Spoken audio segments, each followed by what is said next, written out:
All right, what's going on, everybody? I know a lot of people are assuming and pretty much suspecting that Joshua-Usyk 2 will be shown on the zone to U.S. residents.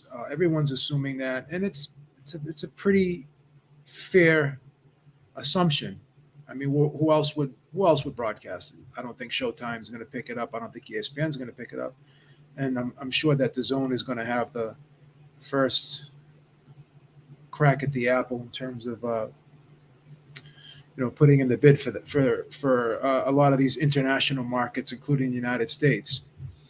And I know Mike Coppinger has also put out a tweet. Thank you, Ring IQ, for sharing me that tweet because I missed it. I know that Mike Coppinger just put out a tweet and he said that it's rumored to be on the zone, right?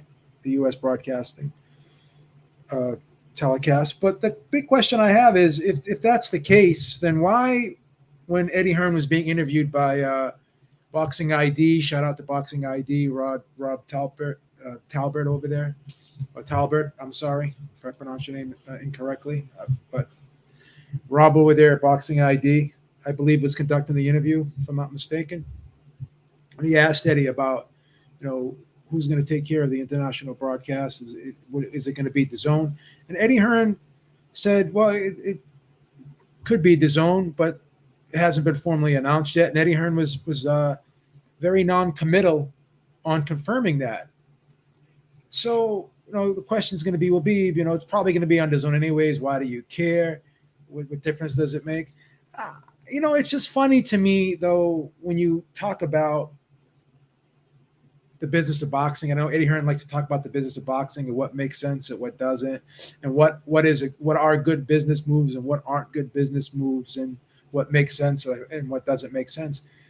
It just would make sense to me that you would put that info out there just so you can drum up interest for the fight, right? And get people interested in it. Now, another thing that's been said also is the reason why they haven't announced it yet is because they're not sure if they're going to put it on regular DAZN or if it's going to be a DAZN pay-per-view. But question I have is, well, if they're going to put Golovkin versus Canelo as a DAZN pay-per-view, why would they not put this as a DAZN pay-per-view for us? They're going to put Canelo versus Golovkin as a DAZN pay-per-view for the UK people, the UK fans. So if that's the case, that they have to decide whether or not this is going to be on DAZN pay-per-view or regular DAZN, then I don't see how they can't put this, or how they would not put this on DAZN pay-per-view if they're going to put Golovkin Canelo on DAZN pay-per-view for the UK fans. So if that's the holdup, then that's quite bizarre. But the big thing is, when you go on the schedule, it's not on the DAZN schedule. If you look on your DAZN app, right? It's not on the DAZN schedule. And when you look on the schedule, let me see here. The schedule, if you click on the 20th,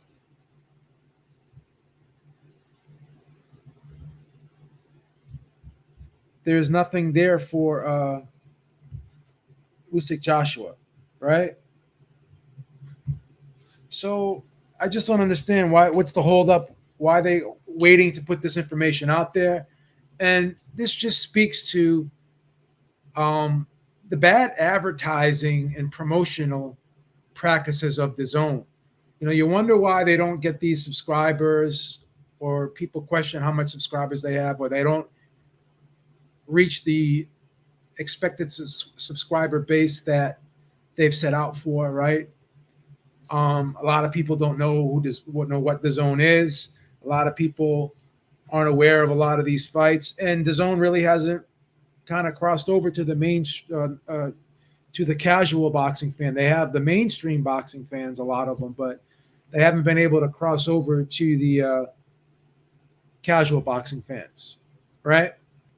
How are they going to do that if they don't promote themselves, if they're not promoting these fights, right? And we all know that, obviously, Joshua and Usyk are not household names here in the United States. But you're not even trying to make them a household name here in the United States. At least when Tyson Fury came over, ESPN had Tyson Fury on a lot of their shows, a lot of their sports shows, had them show up at events, did a lot of interviews with a lot of ESPN reporters. They really put Tyson Fury out there. And I know Eddie Hearn is saying that Joshua is a bigger commercial star than Tyson Fury because he believes he generates more money. He could be right there, but one thing I can say is Fury's definitely more known here in the United States than Joshua is, in my opinion, because of the ESPN deal and because of the way ESPN has helped put him out there and promoted him, and it's because of the way Top Rank has put him out there and promoted him, right? So the whole thing with DAZN right now, man, it just seems like they continue to make bad move after bad move. And obviously Eddie Hearn said that they wanted this Joshua-Usyk fight, right? But they didn't want to put the amount of money that Sky put up, right? But they'll pay Mikey Garcia $7 million to fight Jesse Vargas. But they'll give Gennady Golovkin $200 million allegedly for a 6-fight deal. They originally gave Canelo that 11-fight deal, right, for $365 million. So they have no problem making these deals that don't seem to make sense, right? But for some reason, this fight doesn't make sense, right? They'll overpay for other fights, but they don't want to overpay for this fight, right? So it's just very questionable to me. And then they're going to sign, and again, this is no disrespect to Anthony Joshua. I know Anthony Joshua fans will probably jump on me, but they're going to sign Anthony Joshua to a multi-fight deal, and Anthony Joshua is going to take this deal, and Eddie Hearn's probably advising him to take this deal. But what opponents will be out there for him, even if he does beat Usyk, right? Who can he fight? I mean, he can fight Tyson Fury, but how are they going to work that out?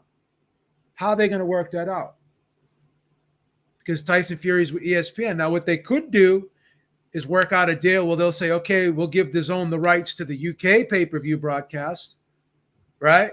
And ESPN will have the rights to the US broadcast. But how does both sides maximize the earning potential by doing that? I don't know. That could work out that way, right? But, same thing with Deontay Wilder. They could say, all right, DAZN will take the UK pay-per-view portion and they'll allow maybe Showtime or Fox pay-per-view to do the US portion. So maybe those are situations where they could work it out that way, right? That may make these fights feasible. But once again, doing these cross promotion are always a challenge. So we don't know if ESPN and Top Rank would want to do a co-promotion with DAZN, or if they'd rather do the whole thing themselves, because you got Frank Warren involved in a Tyson Fury situation. So Frank Warren's going to want the UK portion of the broadcast be on BT Sport, So then you got Joe Joyce, who's a Frank Warren fighter who fights on BT Sport. I don't think Frank Warren's going to want Joe Joyce to fight on DAZN. So by linking Joshua up to this long-term deal with DAZN and Eddie Hearn being proud of this and Eddie Hearn possibly advising him to do so, I think it's going to create stumbling blocks for future Joshua fights, right? Who's he going to fight? Derek Chisora? Who's he going to fight? Dillian White? Going to fight a rematch with he can't even really. Who else could he really fight, to be honest with you? Because everyone else is with other promotional companies, all the other big fighters, right? Are with other promotional companies. You got Andy Ruiz over at PBC. You got Luis Ortiz. You got Deontay Wilder. Got all those guys over at PBC. Those heavyweights. What heavyweights would be available to Anthony Joshua at DAZN? That's the thing. So We don't know, and even if the zone has already, even if the zone has picked up the U.S. rights, why aren't they making an official announcement? Like I said, why aren't they putting it out there? Why aren't they promoting it? In other words, why are they gonna? It seems as though they're gonna wait till the last minute. The fight's 2 weeks away, and there's no official announcement that's been announced yet. So you have to ask yourself, why are they dragging their feet? And is this helpful and beneficial to the promotion? That's what you have to ask yourself. At least in my opinion. That's the thing. I just don't see how it makes sense to just not make an official announcement, even if you know that you're gonna have it on the zone in the U.S. Why not put that information out there? And I don't see how you could put this, right? I don't see how you could put this on regular DAZN if you're putting Golovkin Canelo on pay-per-view in the UK. And that's another head scratcher. The UK fans are going to be watching that fight at 4 a.m. and instead of just putting it on regular DAZN, right? Why would you not just give it to them on regular DAZN if it's going to be at 4 o'clock in the morning? Who's going to want to buy a pay-per-view at 4 a.m. in the UK? So I just don't understand these moves from DAZN, right? Doesn't make sense to me, right? Eddie Hearn's talking about how it wouldn't have made business sense for DAZN to pick up the UK rights to this fight because Sky overpaid for the fight. But I don't know. Did DAZN overpay for Canelo versus Golovkin 3? We'll see. The proof will be in the pudding. Because as I said before, I do not think that DAZN does a good job at promoting its brand and advertising these fights. So it's going to be interesting to see if this fight is going to be a regular DAZN fight for us over here in the United States, or if it's going to be a pay-per-view.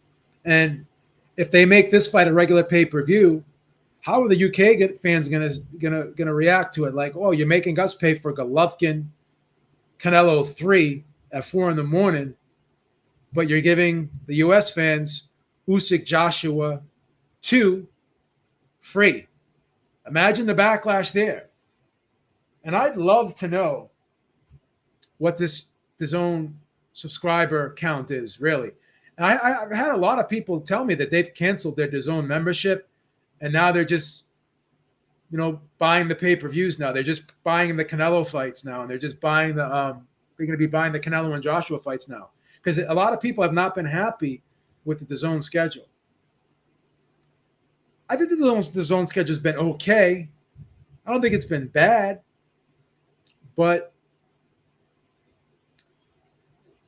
is it worth the $99 a year? For me, it is, but for a lot of people, it may not be. They may not like all the fights. I've pretty much liked the majority of the fights. I liked the Golovkin Murata fight. I loved the Katie Taylor Serrano fight. Right. I loved the Bam Rodriguez fights. Right. Those were good fights. It's glad to get those. So yeah, I just don't understand these moves that DAZN has made. I don't understand this whole process. A lot of things I don't understand regarding this Joshua-Usyk 2 fight, why it was dragged out so long, why it's been so hard. And I know, Frank Smith and Eddie Hearn like to say, well, these things are never easy. You can't just snap your fingers. These are big fights. It takes time to put these fights together. It's a process. But these fights, like, for instance, Canelo Golovkin 3, right? They put that together in no time. They had everything squared away. They had the arena. They had, okay, it's going to be on pay-per-view for us in the United States. It's going to be on pay-per-view in the UK. All those decisions were made quick, and that fight's going to be in September, right? This fight's in August, and they're dragging their feet on it. So you have to ask yourself, what's going on with this fight? Why? Is it because of Saudi who's making things difficult? Because they have a lot of say in what's going on here? So that's what you have to ask, right? That's what you have to ask.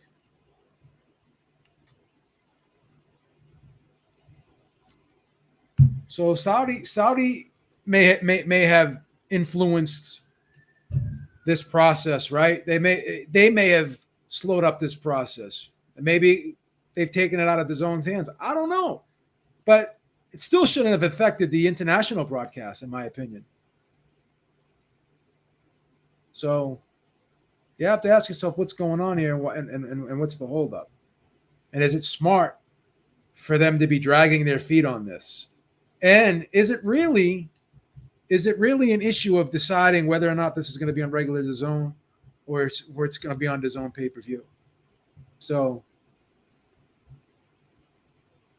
there's a lot of questions to be asked that I'm sure in the next 2 weeks we're going to find all this out. But again, me being the impatient person that I am, I want the information yesterday, So let's see what happens.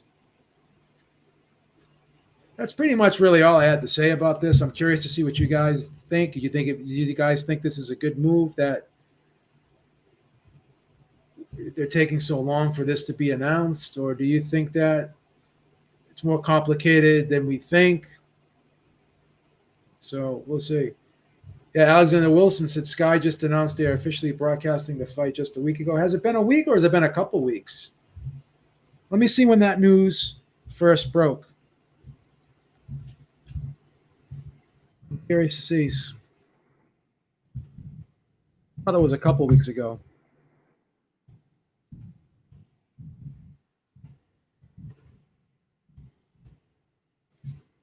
I thought it was more than just a week ago.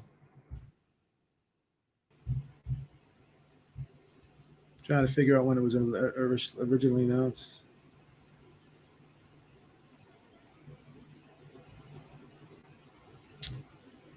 You could be right and I could be wrong.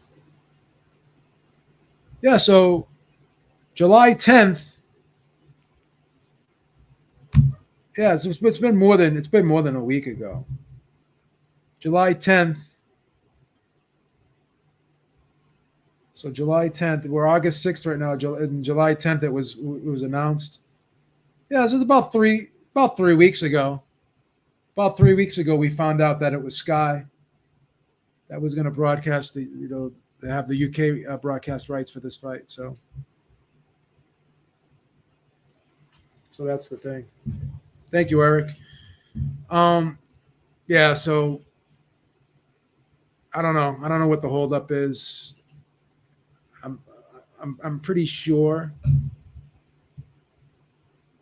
Sky's website has the official press release. Yeah, but the information was released on July 10th. I can show you the article right here.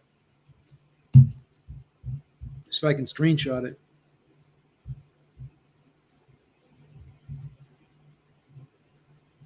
In response to Sky winning broadcast rights to Joshua rematch. This is an article on Boxing Scene. This was published on July 10th. I can share the screen for you.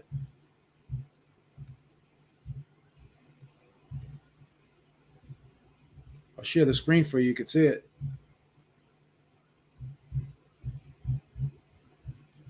This article is dated July 10th.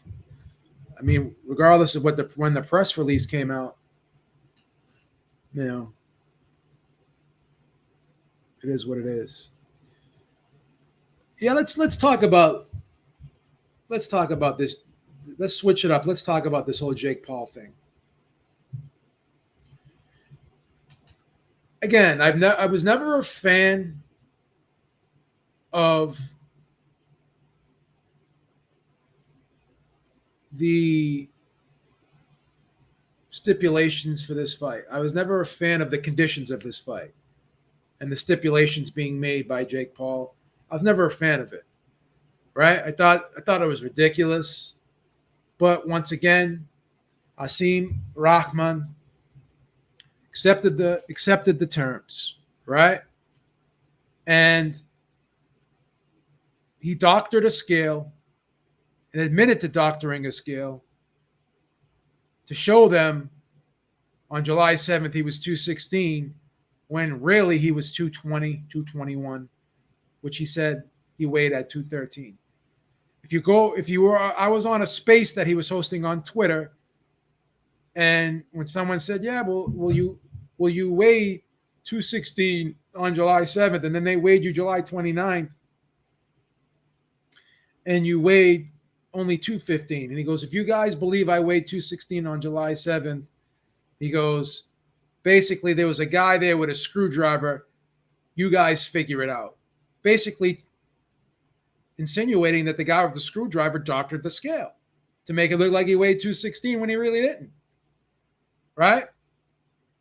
And then Steven Espinosa, right, said that when the fight was changed to 205 and they offered the fight to him at 205, he demanded the fight be at 215. And then again, telling on himself, saying the lowest I got to this camp was 215. Right? Basically saying this is the lowest I'm going to go. There was a week left in the fight, and he kept saying, you know, in response to Jake Paul canceling the fight, this was his response that he kept repeating over and over again. Who cancels the fight with a week to go? Overweight. So basically what he was going to do was demand that the fight be at 215, right? Thinking that with a week to go, there's no way Jake Paul is going to pull out of this fight. Jake Paul called his bluff. And then once Jake Paul called his bluff, then he's like, okay, then I'll do the 205. But here's the problem with that. He's already proven that he couldn't be trusted because, number one, he doctored the scale and lied about his weight on July 7th. And number two, he was telling everyone he could make 200 pounds when he couldn't. And number three, even with the new weight, he still said the lowest he can go 215, and then he changed his tune when they called his bluff. So can you believe him? And then you could say, well, BB weighed 206.6, which was still a pound and a half over the 205. That's fine. That's fine. But he made weight yesterday unofficially, knowing that he didn't have to fight. So the question wasn't, could he make the weight? The question was, does he want to make the weight, and can he perform at the weight? He looked dead yesterday. He looked severely dehydrated. He looked horrible weighing in at 206.6, right? So it's easy to make the weight when you know you don't have to fight the next day. But he didn't want to beat that weight knowing he had to fight the next day. Everyone's saying that Jake was concerned, and he was the one who didn't want the fight, and he was the guy that was getting cold feet.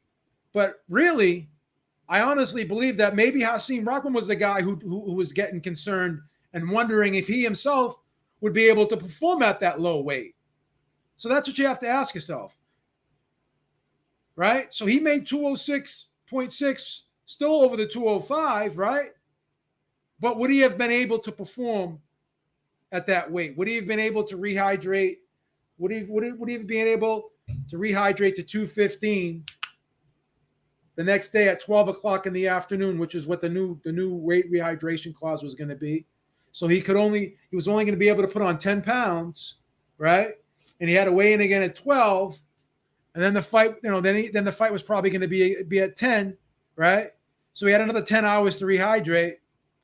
But again, would he have been able to rehydrate and put all those electrolytes and nutrients back in his body properly in that time frame? So the guy already proved that he could not be trusted.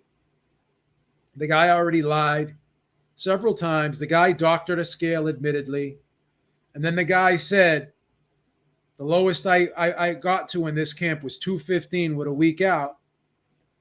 And the reason why he did that mock weigh-in yesterday was it was a publicity stunt. So we know. So we know why he did what he did. And we know, honestly, if we're being objective and rational about this,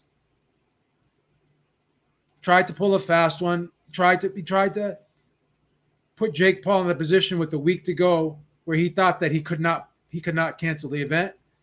And at that point, Jake Paul and his team were like, we're not going to let this guy dictate to us what's going on here, right? And everyone wants to talk about this whole thing that Dana White said. But let's look at the reality of the situation. And I know Chael Sonnen made some good points about this as well. If it costs $500,000 to lease and rent out the Madison Square Garden for an event, and they're at $1 million in sales and tickets with a week to go, right? They're still $500,000 in the black when it comes to that. And then you say, well, Beeb, how are they going to pay everyone on the undercard? Blah, blah, blah, blah, blah.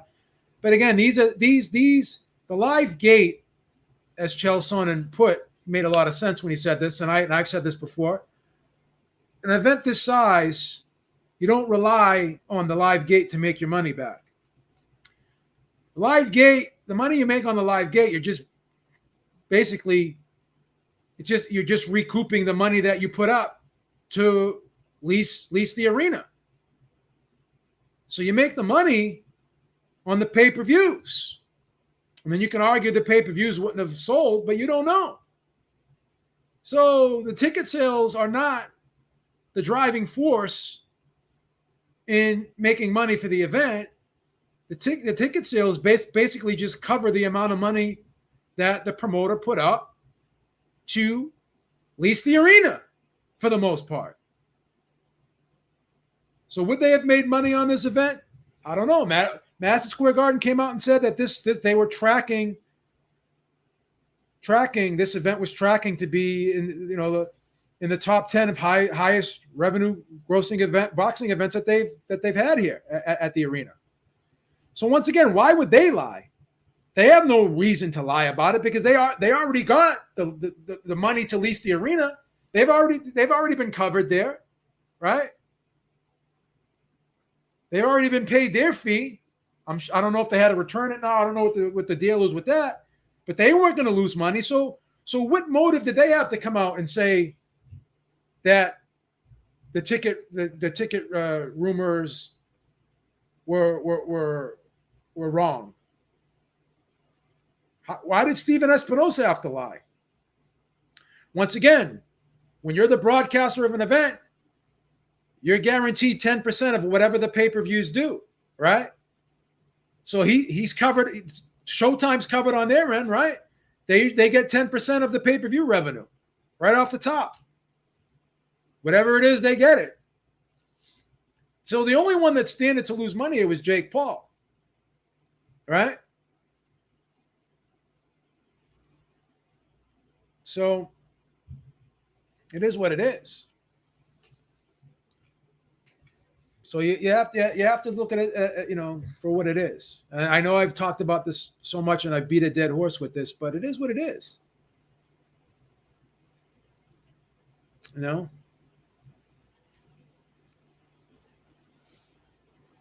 Jake Paul, he's in a position where he can fight anyone he wants, whether you like it or you hate it. It is what it is. And then once again, Rahman continues to shoot himself in the foot. He put sparring footage out there where Jake Paul, where he's accusing Jake Paul of turning and running away from him and turning his back to him. But Jake Paul landed a jab to the body and landed a clean right hand that snapped his head back. So even though Jake Paul turned and ran, whatever, or turned and moved away from you, whatever you want to call it, does that look worse than you getting a jab to the stomach and getting a right hand to the head, which snapped your head back? So all the stuff that he's been putting out there, he's just continuously making himself look bad, right? And yeah, Jake Paul and his team, they canceled the event because they couldn't believe or trust anything that this guy said.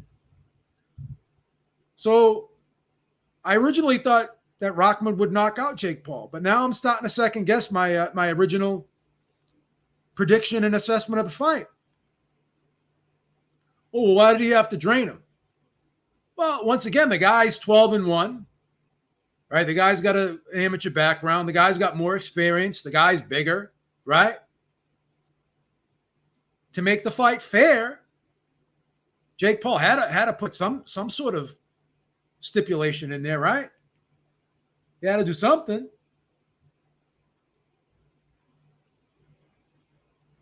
Right?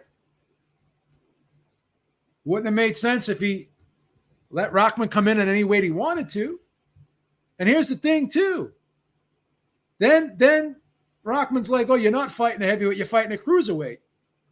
Well, the weight was changed to 205. So essentially, you had a guy who was going to be fighting a heavyweight because you were going to weigh in at 205. So it is what it is, guys. I'm just trying to be objective here. I initially thought it was a shitty thing to do to make Rahman come down to 200 pounds in 3 weeks. Thought it was a shitty thing to do, right? But they did try to help him. They gave him $25,000 to hire a nutritionist, right? To hire a strength and conditioning coach, whatever, to help him get the resources he needed to try to make that weight, whatever. And then he comes out and says, yeah, they gave me the $25,000, but they dragged their feet on it. It took them 10 days to give it to me, whatever. Who gives a fuck? You can still hire the people and let them know that, you pay the money. You can pay them later. You don't have to pay them right when you hire them. So, I mean, it is what it is, bro. I mean, I can't trust Hasim Rahman because he lied about too many things. He lied about too many things. So that's why I can't trust I can't trust Hasim Rahman. But back to this DAZN thing. Again, DAZN is probably more than likely going to show us Joshua-Usyk 2, right? I'm suspecting it's going to be on pay-per-view, but that's not official yet. But once again, I just don't see how it's not on the schedule yet at DAZN when you click the schedule portion of your app. And I just don't know why an official announcement has not been made. Now, I'm interested in another thing I want to talk about is this Vergil Ortiz McKinson fight. That's going to be a great fight. And I suspect that Ortiz is going to go in there trying to make a statement. He's been angry at the press. He looked in phenomenal shape at the weigh-in. I think he's going to go in there with the intent of trying to take McKinson's head off. At the weigh-in, the face-off was very intense. Let's see if we can get. Let's take a look at the odds here. Let's look at some prop bets. Considering, I know. Shout out to Joe Calix. He told me the other day on the round table that the odds for the under were very good here. I want to check it out. I want to see what these odds are. Actually, let's take a look.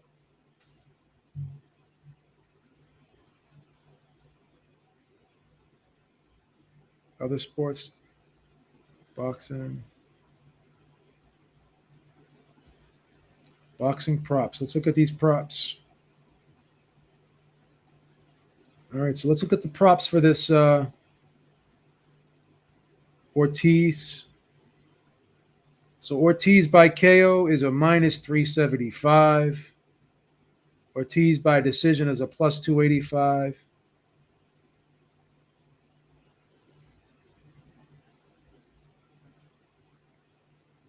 Ortiz by KO in round 7 to 9 is a plus 225.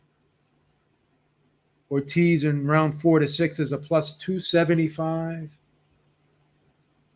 I kind of like this Ortiz by knockout in round 7 through 9 at a plus 225. I like that. I like those odds.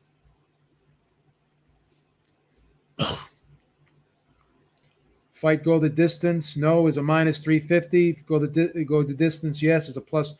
So the odds makers are leaning towards this fight not going the distance, and the most probable outcome is going to be Ortiz by KO. So let me see what the under is here. Cobbs is a plus 200. Hooker's a minus 260. So the over-under is 7.5. And the under is even money. It's plus 100. It's even money. So the under the under at 7.5 is not bad. I actually like that bet. But I actually like the plus 225 better. KO in round 7 to 9. I actually like that one better. So we'll see. Those are great odds. I think I may take that one, if I'm being honest. So we'll see. All right, guys, that's about it, man. Looking forward to the fight. Make sure you check out the Ringside Reporter podcast tomorrow, 6 o'clock Eastern Time. I'll be hosting the roundtable this week, Thursday, 8 p.m. Eastern Time. Make sure you check that out. Till next time, Beaver's out. Talk to us soon. Peace. Have a great day, and everyone stay safe. Take care.